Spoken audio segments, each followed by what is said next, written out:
ॐ यो भूतं च भव्यं च सर्वं यश्चादितिष्ठति स्वर्यस्य च केवलं तस्मै ज्येष्ठाय ब्रह्मणे नमः। आइए वेदों की पवित्र वाणी में पुनः आपका स्वागत है। आइए सभी मिलके ऋग्वेद के इस मंत्र का पाठ करते हैं जिसमें मानव को ऊंचा उठने के लिए संदेश दिया है वेद माता ने।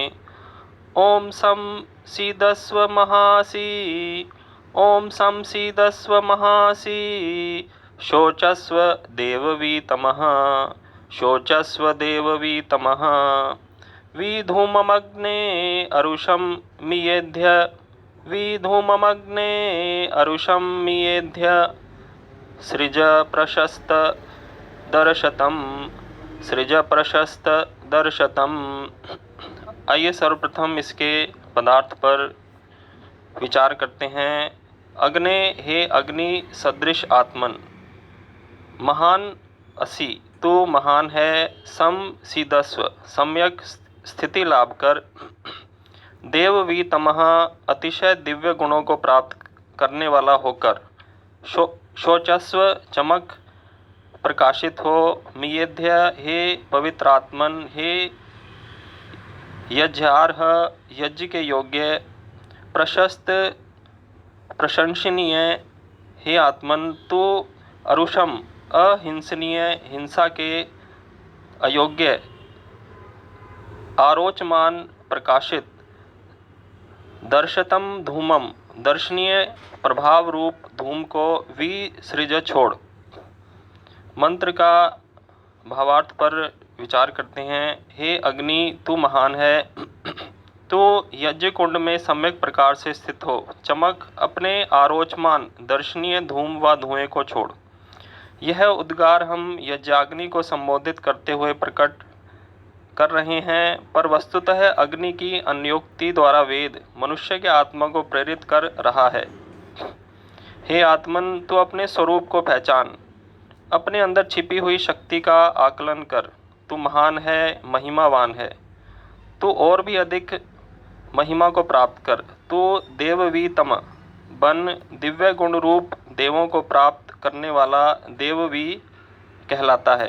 तू साधारण देववी नहीं परंतु सर्वातिशायी देववी बन।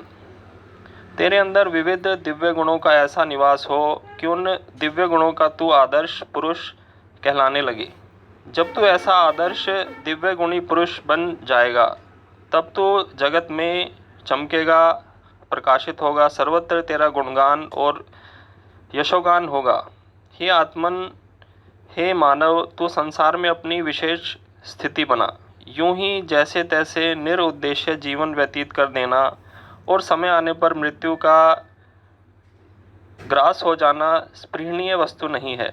जैसे अग्नि यज्ञ कुंड में अपनी स्थिति बनाता है और वहाँ से बहुत ज्वाल होकर विस्तीर्ण होता है, वैसे ही तो समाज में अपनी विशेष स्थिति बनाकर अपना और अपने संपर्क में आने वाले अन्य व्यक्तियों का विकास कर। हे आत्मन, तू मेध्य है, मेध्य है, पवित्र और मेधार्ह व यज्ञार्ह अर्थात यज्ञ के योग्य, उत्तम कर्मों के योग्य है। जो मेधार्ह होता है वह हिंसा और संगम दोनों कार्य को करता है। यहाँ हिंसा से तात्पर्य किसी व्यक्ति की हिंसा से नहीं परंतु अपने अंदर विद्यमान अशुभ वृत्तियों की हिंसा से यहाँ तात्पर्य है। और संगम से तात्पर्य है शुभ वृत्तियों के साथ संगम करना, शुभ वृत्तियों को जीवन में अपनाना। अहिंसा, अक्रोधादि जो अच्छी वृत्तियां हैं वह हम अपने अंदर लाएं, मधुर वाणी को बोलें, साथ ही समाज में पनप रहे पाप और अधर्म का संहार करके पुण्य कर्म एवं धर्म के साथ लोगों का संगम कराना चाहिए। हे आत्मन, तू प्रशस्त है, जड़ प्रकृति की अपेक्षा उत्कृष्ट है। अपनी इस उत्कृष्टता को भी तू अक्षुण्ण बनाए रख। तू प्रकृति के वश में होकर भोगा न भुक्ता वयमेव भुक्ता, अर्थात हमने भोगों को नहीं भोगा परंतु हम ही भोगे गए। ऐसी शोचनीय स्थितियों को मत प्राप्त हो। जहाँ भी तू जाए वहाँ अपने अरुष दुर्दम्य न दबने वाले एवं आरोचमान प्रकाशित तथा दर्शत दर्शनीय प्रभाव को छोड़, जैसे अग्नि धूम शिखा को छोड़ती है। तेरे दिव्य जीवन की छाप अन्यों पर पड़नी चाहिए। तुझसे उठने वाले सुगंधमय धूम से वातावरण प्रभावित होना चाहिए। हे अग्नि, हे आत्मन, हे मानव, तू चमक प्रकाशित हो, अपनी आभा को सर्वत्र प्रसारित कर। तो इसमें वेदवाणी ने हमें दिव्य संदेश दिया है कि हम अपने आप को पहचानें, हम महान हैं और हम महानता को कैसे प्राप्त करें। दिव्य गुणों को अपने भीतर स्थापित करके हम चमकें, प्रकाशित हों।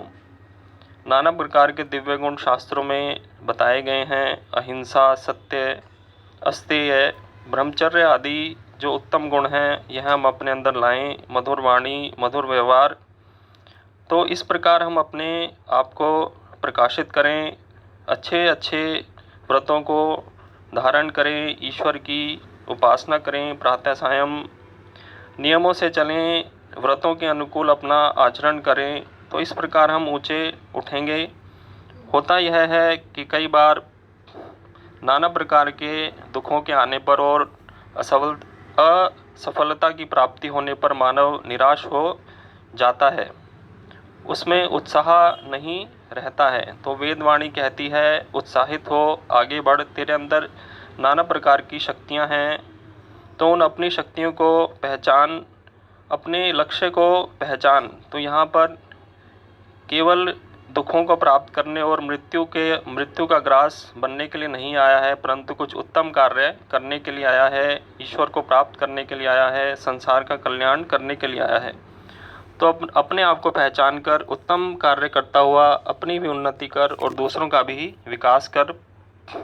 तो आइए, हम सांख्य दर्शन का अध्ययन कर रहे थे, जिसका पहला सूत्र था कि हम त्रिविध प्रकार के दुखों से जो निवृत्ति है उसको हम प्राप्त करें, जो कि अत्यंत पुरुषार्थ है, यानी हमारा परम लक्ष्य है, मोक्ष की प्राप्ति है। तो 3 प्रकार के दुख थे, आध्यात्मिक, आधि दैविक और आधि भौतिक। तो आगे का सूत्र कहता है कि अब हानोपाय मोक्ष के साधनों का प्रतिपादन करना है। उससे पूर्व सूत्रकार यह बताते हैं कि हान व मोक्ष के उपाय क्या नहीं हैं। कई बार आदमी सोचता है कि मोक्ष के कई प्रकार के उपाय हैं, लेकिन वह नहीं होते। तो उन्हीं उपायों पर पहले चर्चा की है कि क्या हमें छोड़ना है या क्या उपाय नहीं है जिससे हम सीधा मोक्ष को प्राप्त नहीं हो सकते हैं। तो यह दूसरा सूत्र है, न दृष्टात् तत्सिद्धिर निवृत्ते अप्यनुवृत्ति दर्शनात्। इसका अर्थ है दृष्टात्, दृष्ट उपाय से तत्सिद्धि, उस त्रिविध दुख की अत्यंत निवृत्ति अर्थात मोक्ष की सिद्धि न अर्थात नहीं हो सकती है। निवृत्ते किसी दुख के निवृत्त होने, अपि भी अनुवृत्ति दर्शनात्, अन्य दुखों की अनुवृत्ति उपस्थिति सिलसिला देखे जाने से। हम देखते हैं कि हम दुखों को निवृत्त करने के लिए जो 3 प्रकार के दुख हैं उसके लिए नाना प्रकार के उपाय करते हैं, लेकिन हम फिर भी देखते हैं कि ये दुख पुनः पुनः फिर उपस्थित होते रहते हैं, इनकी अनुवृत्ति होती रहती है। तो दुखों की निवृत्ति के लिए लोक में अनेक दृष्ट उपाय देखे जाते हैं। लोग नाना प्रकार के उपाय करते हैं, जैसे आध्यात्मिक दुख अर्थात शारीरिक और मानसिक रोग व विकारों की निवृत्ति के लिए लोग क्या उपाय करते हैं। औषधि का प्रयोग, धन का उपयोग, अनुकूल स्त्री पुरुष, टीवी वीडियो आदि से नाना प्रकार के उपायों को सुनते हैं। इसके अतिरिक्त आदि भौतिक अर्थात जो अन्य हिंसक प्राणियों से दुख हमें प्राप्त होता है उसके लिए हम शस्त्र और अस्त्र का प्रयोग करते हैं। और जो आधि दैविक दुख होते हैं जैसे सर्दी, गर्मी, वर्षा, शीत, भूकंप आदि, वायु आदि के उत्पात, इनकी निवृत्ति के लिए हम वातानुकूलित घर, पंखे, कूलर, हीटर और नाना प्रकार के शांति याग, मंत्र आदि का प्रयोग करते हैं उनकी निवृत्ति के लिए।